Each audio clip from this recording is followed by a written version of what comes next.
আজকে যারা মনে করছেন যে হুজুরদের কথা কে শুনে, আরে হুজুররা কত কিছু বলে, সমাজ দেশকে হুজুরদের কথা চলে কিনা, এটাই হলো আপনার সত্য এবং অসত্য এটাকে অনুসন্ধান করে বের করে আনার মূল সূত্রটা।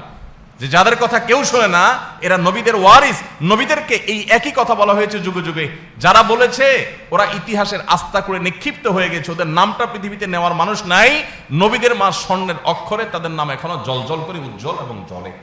পৃথিবীর ইতিহাসের শুরু থেকে আজও পর্যন্ত আপনি একটা উদাহরণ আমাকে দেখাতে পারবেন না যে আল্লাহদ্রোহী, আল্লাহর প্রতি অবিশ্বাসী কোনো মানুষ অমর হয়েছে।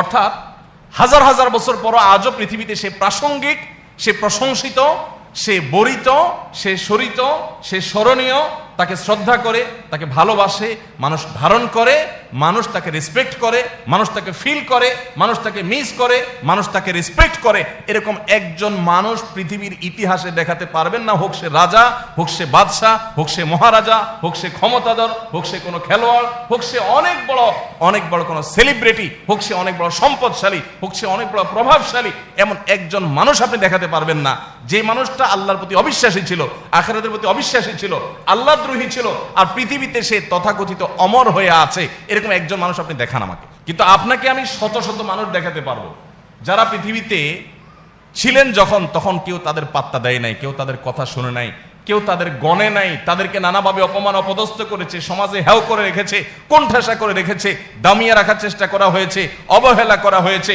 অপমান করা হয়েছে, গালমন্দ করা হয়েছে।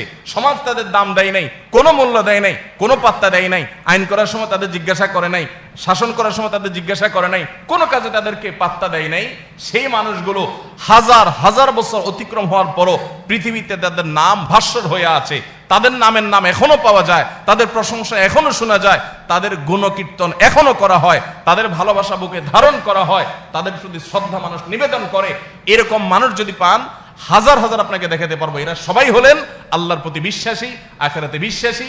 যারা মনে করেছিল যে এই মানুষগুলো এক সময় হারিয়ে যাবে, কারণ এদের তো ফলোয়ার কোনো শিক্ষিত নাই, সমাজের এডুকেটেড মানুষরা না, এদের সমাজ ফলোয়ার তো সব অশিক্ষিত মানুষেরা, তো তারা বরং পৃথিবীর ইতিহাস থেকে হারিয়ে গেছে। অমর হয়ে আছে সেই নবীগণ, সেই রাসূলগণ, আল্লাহর প্রিয় বান্দাগণ, আল্লাহর ওয়ালিগণ, নেককারগণ, ইসলামের ইতিহাসের মহান ব্যক্তিত্বগণ। আর বাকি যারা আল্লাহদ্রোহী ছিল তারা পৃথিবীতে এদের তুলনায় কখনো অমর হয় নাই। তারা হয়তো কিছুকাল তাদেরকে স্মরণ করা হয়েছে, কিন্তু একটা সময় হারিয়ে গেছে।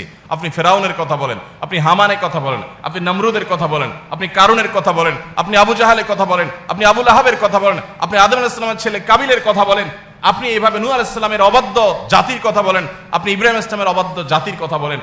আজ তাদের নাম নেয়ার মতো মানুষ পৃথিবীতে নাই, শুধু নবী রাসূলটাই আছে।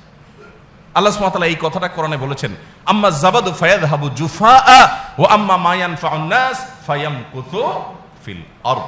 পানির উপরে যে বুদবুদ থাকে, যে ফেনা থাকে, এই ফেনা আমরা যখন বালতিতে ওয়াশিং পাউডার মিশাই, অথবা স্রোতের পানি যখন স্রোতে চলতে থাকে কোথাও এসে আসার পরে, তখন আমরা দেখি তার উপরে ফেনার বিশাল বড় লেয়ার পড়ে যায়, তাই না?